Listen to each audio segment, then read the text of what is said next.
భయం పుట్టేసింది అనుకోండి, లోపల నుంచి ఏ కారణానికైనా భయం వచ్చేసింది అనుకోండి, ఇంకా ఎంతసేపు ఏ ఆలోచన వస్తుందో తెలుసా అండి? ఏమైనా అయిపోతే, ఏమైనా అయిపోతే, ఏమైనా అయిపోతే, అదే తప్పించి అసలు ఏదీ చేయలేడు. ఆయన శుభ్రంగా ఉంటాడు, ఏమీ ఉండదు, ఆరోగ్యం చక్కగా ఉంటుంది. ఇక్కడి నుంచి హైదరాబాద్ వెళ్ళాలంటే ఇంకోళ్ళని తోడు అడుగుతాడు, ఎవరన్నా మీరు వస్తారా మీరు వస్తారా అంటాడు. ఎందుకంటే తోడు, హైదరాబాద్ మీరు వెళ్ళొచ్చుగా, మీకేమి ఇబ్బంది లేదు, షుగర్ లేదు, బీపీ లేదు, ఏమీ లేదు, ఎందుకు మీకు తోడు? ఎందుకైనా మంచిది, పెద్దవాడిని అయిపోయాను కదండి, ఒక్కడిని వెళ్ళడం ఎందుకంటాడు. అంటే ఒక్కడిని వెళ్ళడం ఎందుకు, పెద్దవాడిని అయిపోయానంటే?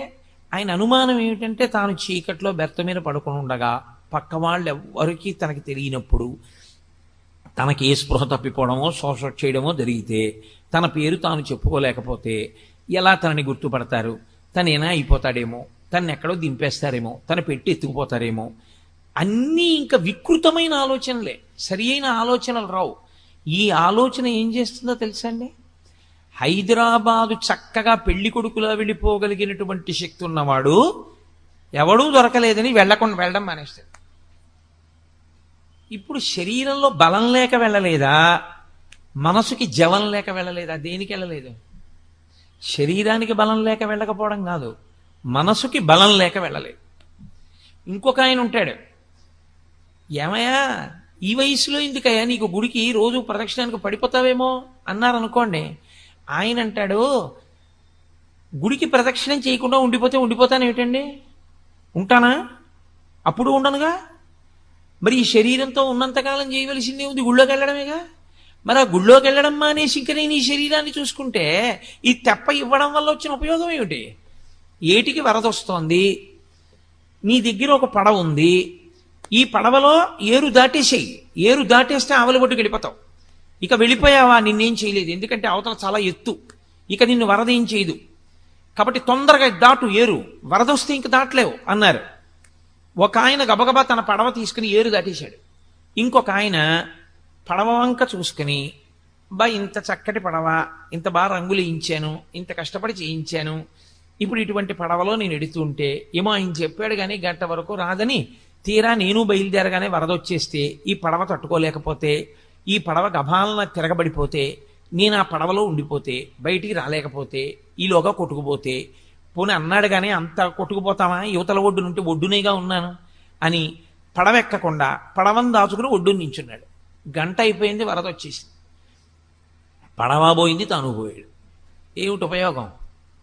పడవని ఉపయోగించుకున్నవాడెవరో వాడు ఏరు దాటుతాడు తప్ప, పడవని చూసుకుని మురిసిపోయి అయ్యి బాబోయ్ ఈ పడవ ఎక్కడ ఏమైపోతుందో, ఈ పడవ తట్టుకుంటుందో తట్టుకోదో అని పడవని దాచుకుందాం అనుకున్నవాడు పడవతో పాటే పోతాడు తప్ప పడవ తనకు ఉపయోగపడదు. పరమేశ్వరుడు ఈ శరీరాన్ని ఎందుకు ఇచ్చాడంటే దీన్ని తెప్పని చేసుకుని దాటు సంసార సముద్రాన్ని. దాటేటప్పుడు నీవు ఒక గొప్ప ప్రయోజనం కావాలి అంటే ఖచ్చితంగా కష్టపడవలసి ఉంటుంది. నేను ఒక ఉపన్యాసం చెప్పాలి అని అనుకుంటే, ఒక గంట సేపు మాట్లాడాలి అని నేను అనుకుంటే, ఒక గంట సేపు నేను ఇలా స్థిమితంగా కూర్చోవలసి ఉంటుంది. ఒక గంట సేపు నేను దేని గురించి మాట్లాడుతున్నానో దాని మీదే దృష్టి పెట్టవలసి ఉంటుంది. నా ఎదురుగుండా వీడియోగ్రాఫర్లు తిరుగుతున్నా, ఫోటోగ్రాఫర్లు తిరుగుతున్నా, వాళ్ళ పని వాళ్ళు చేస్తున్నా, అది నా దృష్టికి భంగపాటైనా, అది నా దృష్టి కేంద్రీకరణని పాడు చేస్తుందని నాకు తెలిసినా నేను చూసి కూడా దాన్ని చూడకుండా ఉండాలి. నేను దాని మీద దృష్టి పెట్టాను అనుకోండి, వెంటనే నేను ఏం మాట్లాడుతున్నానో పోతుంది.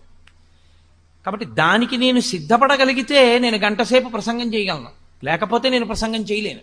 ఆ కష్టం నేను భరించవలసి ఉంటుంది. నువ్వు ఈశ్వరుణ్ణి చేరడం అనేటటువంటి గొప్ప ప్రయోజనాన్ని పొందాలన్నా, అథవా ఉత్తమ లోకాల్ని చేరుకోవాలన్నా, లేదా కనీసం మళ్ళీ మనుష్య ఉపాధిలోకి రావాలన్నా నువ్వు దీంతో కొంత కష్టం చేయవలసి ఉంటుంది. దీనితో నువ్వు ఒక ప్రసంగానికి వెళ్ళి కూర్చుని వినలేదు, ఎలా నీకు వస్తుంది శాస్త్రం? ఎక్కడి నుంచి వస్తుంది నీకు తెలియమంటే విషయం తెలియదు.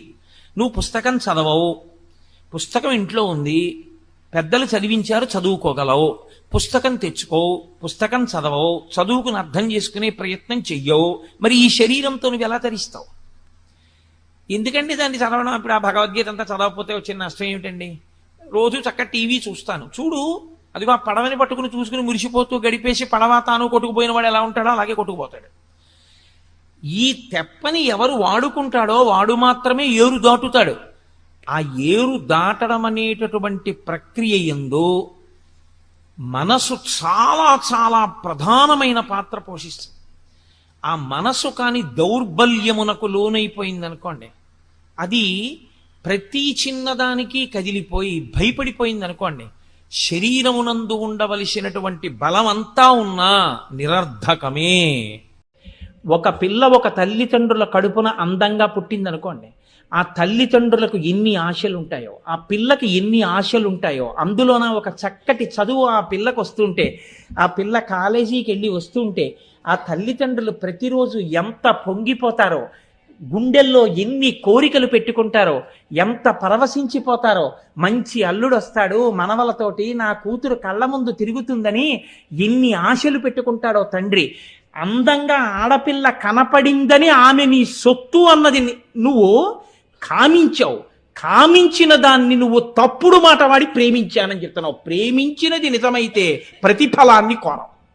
ప్రేమ ఎప్పుడూ ప్రతిఫలాన్ని కోరదు. అందుకే గురువుది ప్రేమ, తండ్రిది ప్రేమ, తల్లిది ప్రేమ. తల్లి తన శరీరంలో ఆశ్రయం ఇచ్చి బిడ్డని కంది, మరణ సదృశమైన వేదనని పొందింది. తన స్తన్యములో రక్తాన్ని పాలగా మార్చి పట్టింది. నువ్వు ఏడిస్తే వచ్చి అన్నం పెట్టింది. నీ మలమూత్రాలు ఎత్తింది. కానీ నువ్వు అన్నం పెట్టకపోయినా నువ్వు 100 ఏళ్ళు బతకాలంటుంది తప్ప నాకు అన్నం పెట్టలేదు, ఈ దుష్టుడు రేపు మరణించుగా కానీ ఏ తల్లి అందం. తల్లిది ప్రేమ, ఎందుకంటే ఆవిడ నీ నుంచి ఎన్నడూ ఏదీ కోరవు. తండ్రిది ప్రేమ, తను వాలంటరీ రిటైర్మెంట్ పుచ్చుకుని ఆ డబ్బుతో నిన్ను అమెరికా పంపించి చదివించాలని కోరుకుంటాడు, తాను పెంకుటింట్లో ఉండిపోతాడు. తండ్రిది ప్రేమ.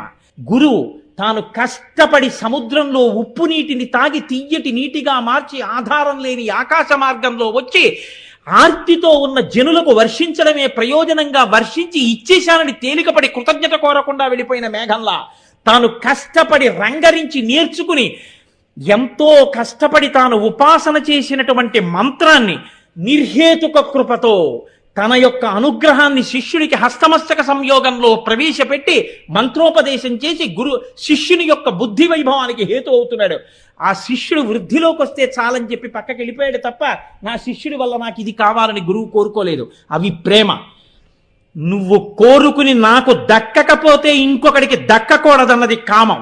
నువ్వు కామమని చెప్పకుండా ప్రేమని చెప్తున్నావు, మాట మార్చి ఏమారుస్తున్నావు. అదే రాక్షస బుద్ధి. ఈ రాక్షస బుద్ధి యొక్క వ్యగ్రత చిట్ట చివరి ఎక్కడికెడుతుందంటే నేను తప్పు చెయ్యట్లేదంటుంది. ఏ అఘాయిత్యం పని చేసేవాడైనా ఈ తీర్మానానికి వచ్చాకే చేస్తాడు. నే తప్పు చేస్తున్నాను అనుకున్న నాడు చెయ్యలేడు. నేను ఏం పర్వాలేదు చేసేయచ్చు అనుకున్నాడు అనుకోండి, ఏమైనా చేసేస్తాడు. నేనింత ప్రేమించాను తప్పు మాట, నేనింత కామించానంటే నువ్వు సాహసించవు. మాట తప్పు ఎవరు తీసుకొచ్చి పెట్టారో కానీ ఆ మాటని ఒక్క మాటని ప్రత్యామ్నాయంగా పవిత్రమైన మాట వాడితే కొన్ని తరాలు తరాలు కుటుంబాలు జీవితాలు బుగ్గిపాలైపోతున్నాయి. మాట శక్తి అది. ప్రేమించడం అన్న మాట ఎక్కడ పడితే అక్కడ మాట్లాడకూడదు. కామించడాన్ని ప్రేమించడంగా చెప్పేస్తున్నారు. అక్కడ వస్తోంది సమస్య. వాడు ముందు తనలో తాను అనుకుంటాడు నాది తప్పు కాదు. ఇలా అనుకుంటే ఏదైనా చేసేస్తాడు, ఎంతకైనా తెగించేస్తాడు. అంత అందంగా ఉన్న పిల్ల, అన్ని ఆశలు పెట్టుకున్న తల్లిదండ్రులు వికృత రూపిణి అయి ఒళ్ళు కాలిపోయి పగలు చూస్తే రాత్రి కల్లోకొచ్చేటట్టు అయిపోయి ఆ బిడ్డ ఇంటెన్సివ్ కేర్ యూనిట్లో ఉంటే అంత అందగత్తే అంతమంది అడిగారు, పిల్లని కన్యాదానం చెయ్యాలనుకున్నాను, మనవల్ని చూసుకోవాలనుకున్నాను, ఆ పిల్లని అలా చూడడం కన్నా ఆ పిల్ల ఇంకా వెళ్ళిపోతే మంచిదని తల్లిదండ్రులు ఏడ్చి బతికున్న నాళ్ళు ఏడిచేట్టు చేసిన నీది ప్రేమ, కామమా, రాక్షసత్వమా? అంటే చెప్పేవాడు చెప్పవలసిన విషయం ఎక్కడ దాగి ఉందో ఆ గ్రంథాలకి మన జీవనాడికి తగిన ప్రచారం లేకపోవడం ఇవాళ తప్పు. భారతం ఎవడికి కావాలండి? జుత్తు నిలిచిపోయా కానీ ప్రచారం చేయడంలో ఉంది తప్పు. నీ బిడ్డలకి భారతం చెప్తే, నీ బిడ్డలకి ఇంటికి తీసుకొచ్చి భారతం పుస్తకాలు పెట్టి నువ్వు ఒక పద్యం చదివి నీ బిడ్డలు ఖాళీగా ఉన్నప్పుడు కూర్చుని చెప్తే, ప్రతి కళాశాలలో ప్రతి పాఠశాలలో రామాయణ భారత భాగవతాలు వివరిస్తే ఆనాడు పిల్లల మనసులలో మార్పు వస్తే పిల్లలందరూ సంతోషంగా ఉంటారు. పిల్లలది తప్పు కాదు, మనది తప్పు. మనం తప్పు మాటలు నేర్పుతున్నాం, తప్పు సాహిత్యం అందిస్తున్నాం, తప్పు నాటకాలు అందిస్తున్నాం, తప్పు సీరియళ్ళు అందిస్తున్నాం, తప్పు సినిమాలు అందిస్తున్నాం. నాకు భయం లేదు. నేను సమాజానికి పట్టిన రుగ్మత గురించి మాట్లాడుతున్నాను. నన్ను 100 మంది తిట్టినా పర్వాలేదు, నేను ఒక మంచి మాటకి నా వాణి పనికొస్తే నాకు చాలు. ఎంతమంది తిట్టినా నాకు బెంగలేదు. ఈ వ్యవస్థ మారాలి.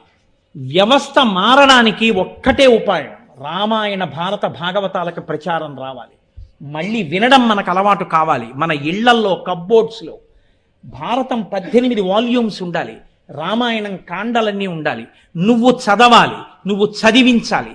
ఆ ప్రయత్నానికి విశ్వ ప్రయత్నం చేస్తున్నారు. తిరుపతి దేవస్థానం మహాభారతం 18 పర్వాలని టీకా తాత్పర్యాలతో వేసింది. వేలు ఖర్చు పెడుతున్నావు. 18 పర్వాలు సంపాదించి ఇంట్లో పెట్టుకుని నువ్వు ప్రతిరోజు చదువుకుంటే, నీ బిడ్డలకు అందులోంచి 2 పద్యాలు చెప్పగలిగితే పిల్లలు ఎంత మారతారో మీరు ఆలోచించండి.